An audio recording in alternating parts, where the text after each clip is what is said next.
ಹಾಗೆ ಇಂಟರ್ಸೆಕ್ಷನ್ ಅಲ್ಲಿ ಇರುವಂತಹ ಪ್ರಾಪರ್ಟೀಸ್ಗಳನ್ನ ಕೂಡ ನಾವು ಕ್ವಿಕ್ ಆಗಿ ನೋಡೋಣ. All right, fine. ಸೊ ಮೊದಲನೇದಾಗಿ ಓಕೆ, ಇನ್ನು ಎರಡನೇದಾಗಿ ಬಂದ್ಬಿಟ್ಟು A union B union C is equal to B, ಅಥವಾ ಎರಡು ಸೆಟ್ಗಳಲ್ಲಿ ಇರುವಂತಹ ಎಲಿಮೆಂಟ್ಗಳನ್ನ ಒಂದೇ ಕಡೆಯಲ್ಲಿ ಬರೆಯೋದೇ ಯೂನಿಯನ್. ನೆನ್ಪಿಟ್ಕೊಳ್ಳಿ, ಯೂನಿವರ್ಸಲ್ ಸೆಟ್ ಇದೆ ಅಂತ ಅಂದ್ರೆ ಅದ್ರ ಕೆಳಗಡೆಗೆ ಬರುವಂತಹ ಯಾವುದೇ set represent. Hi students, Vedanta Karnataka ಚಾನಲ್ಗೆ ಸ್ವಾಗತ. ನಾನು ನಿಮ್ಮ ಮ್ಯಾಥಮೆಟಿಕ್ಸ್ ಮೆಂಟರ್ ವೈಷ್ಣವಿ. ಮಕ್ಕಳೇ, ಇವತ್ತಿನ ಈ ಒಂದು ವಿಡಿಯೋದಲ್ಲಿ ಫಸ್ಟ್ ಇಯರ್ PUCಯ ಫಸ್ಟ್ ಚಾಪ್ಟರ್ ಆಗಿರುವಂತಹ ಸೆಟ್ಸ್ ಏನಿದೆ ಅಲ್ಲ, ಅದರಲ್ಲಿ ಬರುವಂತಹ ಆಪರೇಷನ್ ಆನ್ ಸೆಟ್ಸ್ ಕಾನ್ಸೆಪ್ಟ್ ಅಲ್ಲಿ ಯೂನಿಯನ್ ಹಾಗೆ ಇಂಟರ್ಸೆಕ್ಷನ್ ಆಫ್ ಸೆಟ್ಗಳ ಬಗ್ಗೆ ನಾನು ನಿಮಗೆ 10 ನಿಮಿಷದಲ್ಲಿ ಎಕ್ಸ್ಪ್ಲೇನ್ ಮಾಡುವಂತಹ ಒಂದು ಪ್ರಯತ್ನನ ಮಾಡ್ತಿದ್ದೀನಿ. All right, so when diagram ಅಲ್ಲಿ ಈ ಯೂನಿಯನ್ ಹಾಗೆ ಇಂಟರ್ಸೆಕ್ಷನ್ ಅನ್ನ ಯಾವ ರೀತಿ ರೆಪ್ರೆಸೆಂಟ್ ಮಾಡ್ತೀವಿ, ಹಾಗೆ ಸಮ್ ಪ್ರಾಪರ್ಟೀಸ್ಗಳು, ಈ ಯೂನಿಯನ್ ಹಾಗೆ ಇಂಟರ್ಸೆಕ್ಷನ್ ಅಲ್ಲಿ ಇರುವಂತಹ ಪ್ರಾಪರ್ಟೀಸ್ಗಳನ್ನ ಕೂಡ ನಾವು ಕ್ವಿಕ್ ಆಗಿ ನೋಡೋಣ. All right, fine. ಸೊ ಮೊದಲನೇದಾಗಿ ಮಕ್ಕಳೇ, ಯೂನಿಯನ್ ಆಫ್ ಸೆಟ್ಸ್ ಅಂದ್ರೆ ಏನು? ತುಂಬಾ ಸಿಂಪಲ್. ಎರಡು ಸೆಟ್ಗಳನ್ನ ಯುನೈಟ್ ಮಾಡೋದೇ ಯೂನಿಯನ್ ಆಫ್ ಸೆಟ್ ಅಂತ. ಅಂದ್ರೆ ಸೇ ಫಾರ್ ಎಕ್ಸಾಂಪಲ್, ನನ್ನ ಹತ್ರ ಸೆಟ್ ಎ ಇದೆ, 1 2 ಹಾಗೆ 3. ಓಕೆ, ಸೆಟ್ ಬಿ ಇದೆ, ಇದರಲ್ಲಿ ಇರುವಂತಹ ಎಲಿಮೆಂಟ್ಸ್ಗಳು 4 7 8. ಓಕೆ, ಸೊ ಈಗ ಎ ಯೂನಿಯನ್ ಬಿ ಅರ್ಥ ಆಗ್ತಿದೆ ಅಲ್ಲ? ಸೊ ಯೂನಿಯನ್ ಅನ್ನುವಂಥದ್ದು ಯೂಶಲಿ ನಾವು ಯೂನಿಯನ್ ಅನ್ನ ಈ ಒಂದು ಸಿಂಬಲ್ ಇಂದ ರೆಪ್ರೆಸೆಂಟ್ ಮಾಡ್ತೀವಿ. Okay, so A union B ಅಂದ್ರೆ ತುಂಬಾ ಸಿಂಪಲ್.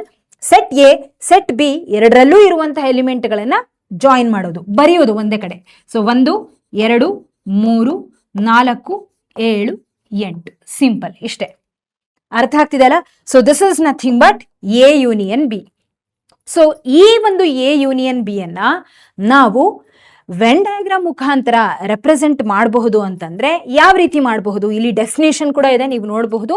ಎರಡು ಸೆಟ್ಗಳನ್ನ ಯೂನಿಯನ್ ಮಾಡೋದು ಅಂತಂದ್ರೆ ಅಲ್ಲಿ ಆ ಸೆಟ್ ಎ ಹಾಗೆ ಬಿ ಅಥವಾ ಎರಡು ಸೆಟ್ಗಳಲ್ಲಿ ಇರುವಂತಹ ಎಲಿಮೆಂಟ್ಗಳನ್ನ ಒಂದೇ ಕಡೆಯಲ್ಲಿ ಬರೆಯೋದೇ ಯೂನಿಯನ್.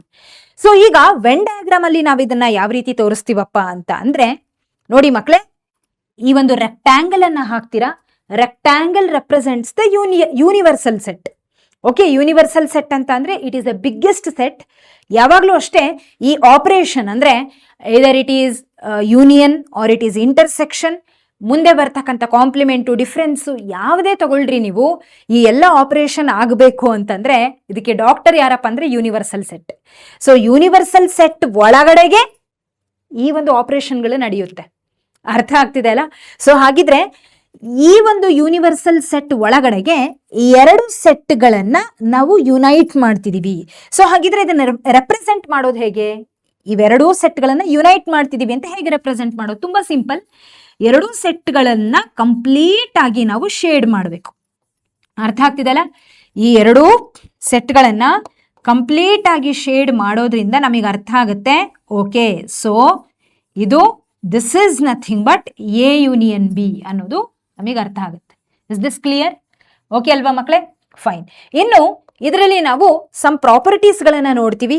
ಆ ಪ್ರಾಪರ್ಟೀಸ್ಗಳು ಯಾವ್ದಪ್ಪ ಅಂತಂದ್ರೆ, ಮೊದಲನೇದಾಗಿ commutative law, A union B is equal to B union A.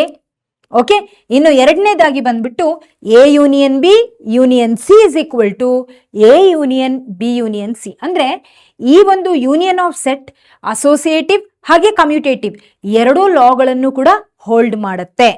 ಎರಡು ಕೂಡ ಇಲ್ಲಿ ಹೋಲ್ಡ್ಸ್ ಗುಡ್ ವರ್ಕ್ ಆಗುತ್ತೆ. ಇನ್ನು next law of identity element and is the identity of actually null set ಅದು. Okay, so basically A union null set. ನೀವು ಒಂದು set A ಅನ್ನ ತಗೊಂಡು ಅದರ ಜೊತೆಗೆ ನಲ್ ಸೆಟ್ ಅನ್ನ ಯುನೈಟ್ ಮಾಡಿದ್ರೆ ನಿಮಗೆ ವಾಪಸ್ ಬರುವಂಥದ್ದು ಏನಪ್ಪಾ ಅಂದ್ರೆ ಅದೇ ಸೆಟ್ ಎ. ಏನ್ ಬರುತ್ತೆ ವಾಪಸ್? ನಿಮಗೆ ಸೆಟ್ ಏನೇ ವಾಪಸ್ ಬರುತ್ತೆ. ಅರ್ಥ ಆಗ್ತಿದೆ ಅಲ್ಲ? ಫೈನ್. ಇದು ನಮ್ಮ ಮೂರನೇ ಪ್ರಾಪರ್ಟಿ. ಇನ್ನು ನಾಲ್ಕನೇದು A union A is equal to A. ಇದನ್ನ ಇಡೆಂಪೊಟೆಂಟ್ ಲಾ ಅಂತಾನೂ ಕರೀತಾರೆ. ಒಂದು ಸೆಟ್ ಎ ಅನ್ನ ಮತ್ತೊಮ್ಮೆ ಅದೇ ಸೆಟ್ನ ಜೊತೆಗೆ ನಾನು ಯುನೈಟ್ ಮಾಡಿದ್ರೆ ವಾಪಸ್ ನನಗೇನ್ ಬರುತ್ತೆ? ಅದೇ ಸೆಟ್ಟೇ ಬರುತ್ತೆ. ಕರೆಕ್ಟ್ ಅಲ್ವಾ? ಈಗ ನೀರನ್ನ ನೀರ್ ಜೊತೆ ಆಡ್ ಮಾಡಿದ್ರೆ ನೀರೇ ಬರುತ್ತೆ. In the same way A union A is equal to A. ಅದೇ ರೀತಿ ಒಂದು ಯೂನಿವರ್ಸಲ್ ಸೆಟ್ ಅನ್ನ ತಗೊಂಡು, ಯೂನಿವರ್ಸಲ್ ಸೆಟ್ ಅಂದ್ರೆ ಏನು? ಇದು ಬಿಗ್ಗೆಸ್ಟ್ ಸೆಟ್ ಅಂತ ಕರಿತೀವಿ. ಓಕೆ, ಸೊ ಯೂನಿವರ್ಸಲ್ ಸೆಟ್ ಅನ್ನ ತಗೊಂಡು ಆ ಯೂನಿವರ್ಸಲ್ ಸೆಟ್ನ ಜೊತೆಗೆ ಸೆಟ್ ಎನ ಅಥವಾ ಯಾವುದೇ ಸೆಟ್ಟನ್ನು ನೀವು ಯುನೈಟ್ ಮಾಡಿದರೆ ನಿಮಗೆ ವಾಪಸ್ ಯೂನಿವರ್ಸಲ್ ಸೆಟ್ಟೇ ಬರುತ್ತೆ.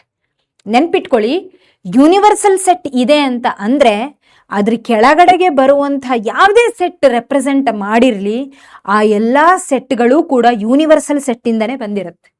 ಒಮ್ಮೆ ಯೂನಿವರ್ಸಲ್ ಸೆಟ್ ಬಂದು ಕುತ್ಕೊಳ್ತು ಅಂದರೆ ಅರ್ಥ ಮಾಡ್ಕೋಬೇಕು, ಕೆಳಗಡೆ ಕೊಟ್ಟಿರುವಂಥ ರೆಪ್ರೆಸೆಂಟ್ ಮಾಡಿರುವಂಥ ಸೆಟ್ಗಳೆಲ್ಲವೂ ಓಕೆ, ಬುಕ್ಕಲ್ಲಿ ರೆಪ್ರೆಸೆಂಟ್ ಆಗಿರುವಂಥ ಸೆಟ್ಗಳೆಲ್ಲವೂ ಯೂನಿವರ್ಸಲ್ ಸೆಟ್ಟಿಂದನೇ ಬಂದಿರುತ್ತೆ. ಅದರ ಸಬ್ಸೆಟ್ಗಳಿವು ಅನ್ನೋದು ನೀವು ಅರ್ಥ ಮಾಡ್ಕೋಬೇಕು. ಓಕೆ, ಸೊ ಈಗ ಇದರಿಂದನೇ ಇದು ಬಂದಿದೆ ಅಂತಂದ್ರೆ ಮತ್ತೆ ಇದಕ್ಕೆ ಆ್ಯಡ್ ಮಾಡಿದರೆ ಏನಾಗುತ್ತೆ? ಈಗ ಕೆರೆಯಲ್ಲಿರುವಂಥ ನೀರನ್ನು, ಒಂದು ಲೋಟ ನೀರನ್ನು ತಗೊಳ್ತೀರಾ, ಮತ್ತೆ ಆ ನೀರನ್ನು ತಗೊಂಡು ಕೆರೆಗೆ ಹಾಕಿದ್ರೆ ಏನಾಗುತ್ತೆ? ಕೆರೆಯಾಗೇ ಇರುತ್ತೆ. ಏನಾದರೂ ಚೇಂಜಸ್ ಆಗುತ್ತೆ? ಇಲ್ಲ. ಇನ್ the same way universal set ಅದೇ ರೀತಿನೇ ದೊಡ್ಡದಾಗಿರುತ್ತೆ. ಅದರಲ್ಲಿ ನೀವು ಯಾವುದೇ ಸೆಟ್ಟನ್ನು ತಗೊಂಡು ಮತ್ತೆ ಜಾಯಿನ್ ಮಾಡಿದ್ರೆ ಅದು ಅದೇ ರೀತಿನೇ ಇರುತ್ತೆ, ಏನು ಚೇಂಜಸ್ ಆಗಲ್ಲ. ಡನ್. ಸೊ ಇದಿಷ್ಟು ಯೂನಿಯನ್ ಆಫ್ ಸೆಟ್ನ ಕಥೆ ಆಯಿತು. ಈಗ ನಾವು ಇಂಟರ್ಸೆಕ್ಷನ್ನ ಕಡೆಗೆ ಹೋಗೋಣ ಮಕ್ಕಳೇ. ಸೊ ಇಂಟರ್ಸೆಕ್ಷನ್ ಅಲ್ಲಿ ಏನು ತಿಳ್ಕೊಳ್ತೀರಾ ಅಂತ ಅಂದರೆ, ಈಗ 2 ಸೆಟ್ ಇದೆ ಅಂತ ಇಟ್ಕೊಳ್ಳಿ. ಓಕೆ, 2 ಸೆಟ್ ಇದೆ. ಸೆಟ್ ಎ, ಇದರಲ್ಲಿ ಎ ಬಿ ಸಿ ಅನ್ನುವಂಥ 3 ಎಲಿಮೆಂಟ್ ಇದೆ. ಸೆಟ್ ಬಿ ಇದೆ ಅಂತ ಇಟ್ಕೊಳ್ಳಿ, ಇದರಲ್ಲಿ ಬಿ ಸಿ ಡಿ ಇ ಇದೆ ಅಂತ ಇಟ್ಕೊಳ್ಳಿ. ಈಗ 2 ಸೆಟ್ಗಳಲ್ಲಿ ಕಾಮನ್ ಆಗಿರುವಂತಹ ಎಲಿಮೆಂಟ್ಗಳನ್ನು ನಾವು ಇಂಟರ್ಸೆಕ್ಷನ್ ಅಂತ ಹೇಳಿ ಕರಿತೀವಿ. ಅಂದರೆ ಎ ಇಂಟರ್ಸೆಕ್ಷನ್ ಬಿ. ಸೊ ಇಂಟರ್ಸೆಕ್ಷನ್ಗೆ ಬಳಸುವಂತಹ ಸಿಂಬಲ್ ಯಾವುದು ಅಂದರೆ ಇದು ಉಲ್ಟಾ ಯು ಅಷ್ಟೇ. Okay, so A intersection B is equal to, ನೋಡಿ 2 ಸೆಟ್ಗಳಲ್ಲಿ ಕಾಮನ್ ಆಗಿರುವಂತಹ ಎಲಿಮೆಂಟ್ಗಳು ಯಾವುದು ಮಕ್ಕಳೇ? B C. ಎ ಇದೆನಾ? ಇಲ್ಲ. ಡಿ ಇದೆನಾ? ಇಲ್ಲ. ಇ ಇದೆನಾ? ಇಲ್ಲ. 2ರಲ್ಲೂ ಕಾಮನ್ ಆಗಿರೋದು ಬಿ ಹಾಗೆ ಸಿಗಳು ಮಾತ್ರ. ಹಾಗಿದ್ರೆ A intersection B is equal to B comma C. ಇಷ್ಟೇ, ಸಿಂಪಲ್. ಇನ್ನು ಇದನ್ನ ನಾವು ಡಿಫೈನ್ ಮಾಡೋದು ಅಂತಂದ್ರೆ ಇಲ್ಲಿದೆ. So this is the definition.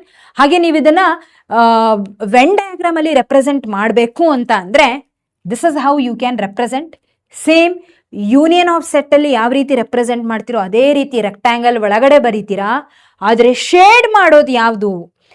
ನೋಡಿ, ನಾವು ಈ ಒಂದು ವೆನ್ ಡಯಾಗ್ರಾಮ್ ಹಾಕಿದಾಗ ಶೇಡಿಂಗ್ ಪೋರ್ಷನ್ ನಮಗೆ ರೆಪ್ರೆಸೆಂಟ್ ಮಾಡುತ್ತೆ. ಇದು ಯೂನಿಯನ್ನೋ ಇದು ಇಂಟರ್ಸೆಕ್ಷನ್ನೋ ಅನ್ನೋದು ಅದ್ರ ಮುಖಾಂತರ ತಿಳ್ಕೊಳ್ತೀವಿ. So shading represents everything here. So A intersection B ಅಂದ್ರೆ 2 ಸೆಟ್ಗಳಲ್ಲಿ ಕಾಮನ್ ಆಗಿರುವಂತಹ ಭಾಗನ, ಕಾಮನ್ ಅಲ್ವಾ? ಯೂನಿಯನ್ ಅಂದ್ರೆ ಎಲ್ಲ ಕಂಪ್ಲೀಟ್, ಹೌದಾ? ಸೆಟ್ ಎ ಸೆಟ್ ಬಿ ಎರಡೂ ಬೇಕು, ಹಾಗಾಗಿ ಕಂಪ್ಲೀಟ್ ಶೇಡ್ ಮಾಡ್ತೀವಿ. ಇಂಟರ್ಸೆಕ್ಷನ್ ಅಂದ್ರೆ 2ರಲ್ಲಿ ಕಾಮನ್ ಆಗಿ ಬರೋದು. ಕಾಮನ್ ಭಾಗ ಅಂದ್ರೆ ಇದೆ ಅಲ್ವಾ? ಸೊ ಕಾಮನ್ ಭಾಗವನ್ನ ನಾವೇನ್ ಮಾಡ್ತೀವಿ? ಶೇಡ್ ಮಾಡ್ತೀವಿ. ಶೇಡ್ ಮಾಡೋದ್ರ ಮುಖಾಂತರ ಅರ್ಥ ಮಾಡಿಸ್ತೀವಿ. This is nothing but intersection of 2 set ಅಂತ. ಕ್ಲಿಯರ್ ಅಲ್ಲ? Okay, yes. ಸೊ ಇದರಲ್ಲಿ again we are having a property. ಸೊ ಪ್ರಾಪರ್ಟಿಗಳು ಏನೇನಿದೆಪ್ಪ ಅಂದ್ರೆ, ಮೊದಲನೇದು A intersection B is equal to B intersection A, that is commutative law, work ಆಗುತ್ತೆ ಇಲ್ಲಿನೂ ಕೂಡ. ಇನ್ನು A intersection B intersection C is equal to A intersection B intersection C, associative law ಕೂಡ ವರ್ಕ್ ಆಗುತ್ತೆ. ನೋಡಿ ಮಕ್ಕಳೇ, ಇದನ್ನ ಇನ್ ಡೀಟೇಲ್ ಆಗಿ ಪ್ರತಿಯೊಂದು ಪ್ರಾಪರ್ಟೀಸ್ಗಳನ್ನ ನಾನು ನಿಮಗೆ ಪ್ರೂಫ್ ಸಹಿತ ಮಾಡಿ ತೋರಿಸಿದ್ದೀನಿ ಲೈವ್ ಸೆಷನ್ಗಳಲ್ಲಿ. You can watch it. In depth ಆಗಿ ಹೇಳಿದ್ದೀನಿ. Okay, fine. ಸೊ ಇನ್ನು 3ನೇದು ಏನಪ್ಪಾ ಅಂತಂದ್ರೆ, if A is equal to 0 ಅಂದ್ರೆ ನಲ್ ಸೆಟ್ ಇದೆ ಅಂದ್ರೆ, ನೋಡಿ universal set intersection A will be again equal to A only. ಅಂದ್ರೆ ಈಗ ದೊಡ್ಡ ಬಿಗ್ಗೆಸ್ಟ್ ಸೆಟ್ ಅಂದ್ರೆ ಯೂನಿವರ್ಸಲ್ ಸೆಟ್, ಅದರಿಂದನೇ ಸೆಟ್ ಎ ಆಗಿರುತ್ತಲ್ಲ, ಕರೆಕ್ಟ್ ತಾನೆ? ಹೌದು. ಹಾಗಿದ್ರೆ ಇವೆರಡರಲ್ಲಿ ಕಾಮನ್ ಯಾವುದು ಅಂತ ಯೋಚನೆ ಮಾಡ್ರಿ ಒಂದ್ಸಲ.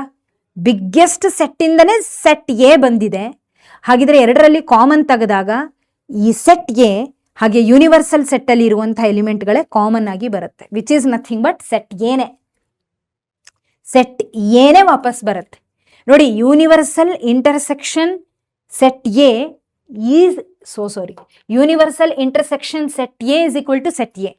Universal union with set A is also set universal set. Okay, ಇಲ್ಲಿ ಇರುವಂತಹ ಡಿಫ್ರೆನ್ಸ್ ಅನ್ನ ನೀವು ಅರ್ಥ ಮಾಡ್ಕೋಬೇಕು. ಯೂನಿವರ್ಸಲ್ ಸೆಟ್ನ ಜೊತೆಗೆ ಸೆಟ್ ಏನ ನಾನು ಇಂಟರ್ಸೆಕ್ಟ್ ಮಾಡಿದ್ರೆ ವಾಪಸ್ ಸೆಟ್ ಎ ಬರುತ್ತೆ. ಅದೇ ಯೂನಿಯನ್ ಅಲ್ಲಿ ಯೂನಿವರ್ಸಲ್ ಸೆಟ್ ಬರುತ್ತೆ. ಸೊ ಎಚ್ಚರಿಕೆಯಿಂದ ಇರಬೇಕು. ಓಕೆ, ಎಲ್ಲಿ ಯಾವ ರೀತಿ ಪ್ರಾಸೆಸ್ ವರ್ಕ್ ಆಗುತ್ತೆ ಅನ್ನೋದನ್ನ ನೀವು ಅರ್ಥ ಮಾಡ್ಕೋಬೇಕು. ಅಲ್ಲಿ ಜೋಡಿಸ್ತೀವಿ, ಇಲ್ಲಿ ಕಾಮನ್ ಆಗಿರೋದನ್ನ ತೆಗಿತೀವಿ. So therefore set A ಬರುತ್ತೆ. Okay fine. So A intersection A is equal to A. Again same, ಎರಡೂ ಸೆಟ್ಗಳಲ್ಲಿ ಕಾಮನ್ ಯಾವುದು? ಈಗ ಸೆಟ್ ಎ ಅಲ್ಲಿ 1 2 3 ಇದೆ. ಅದೇ ಸೆಟ್ ಎ ನ ಇನ್ನೊಮ್ಮೆ ಬರೀತೀನಿ 1 2 3 ಅಂತ. ಎರಡರಲ್ಲಿ ಕಾಮನ್ ಯಾವುದು? 1 2 3ನೇ. ಹಾಗಿದ್ರೆ ಸೆಟ್ ಎ ಅನ್ನೇ ಬರೀತೀರಾ. ಇದನ್ನ ಇಡೆಂಪೊಟೆಂಟ್ ಲಾ ಅಂತ ಕರೀತಾರೆ. ಈಗ ಡಿಸ್ಟ್ರಿಬ್ಯೂಟಿವ್ ಲಾ ಅನ್ನ ನೋಡ್ತೀವಿ. ಇದರಲ್ಲಿ ಅದೇನಪ್ಪ ಅಂದ್ರೆ A intersection B union C is equal to A intersection B union A intersection C. ಏನು? ಎ ಇಂಟರ್ಸೆಕ್ಷನ್ ಬಿ, ಇಲ್ಲಿ ಯೂನಿಯನ್ ಮಿಸ್ ಆಗಿದೆ, union A intersection C. That is intersection distributes over union. Okay, A intersection B union A intersection C. So this is how we use the distributive law. ಅರ್ಥ ಆಗ್ತಿದಲ್ಲ? S.